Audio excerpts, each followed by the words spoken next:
মহানবী হযরত মুহাম্মদ সাল্লাল্লাহু আলাইহি ওয়াসাল্লামকে নিয়ে কটূক্তি করায় ভারতে ইয়াতি নরসিংহানন্দ নামের এক হিন্দু পুরোহিতকে আটক করা হয়েছে।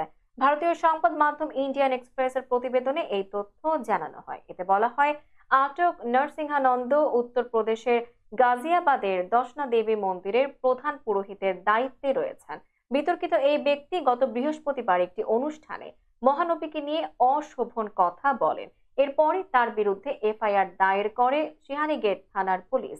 ভারতের কেন্দ্রের ক্ষমতাসীন হিন্দুত্ববাদী দল বিজেপির এমএলএ নন্দকিশোর গুর্জার অভিযোগ করেছেন, গত শুক্রবার ওই বিতর্কিত পুরোহিতের মন্দিরে হামলা চালানো হয়েছে, আর যারা মন্দিরে হামলা চালিয়েছে তাদের গুলি করে হত্যা করা উচিত। তবে পুলিশ মন্দিরে হামলার কোনো প্রমাণ পায়নি বলে জানিয়েছে সংবাদ মাধ্যম দ্য ইন্ডিয়ান এক্সপ্রেস।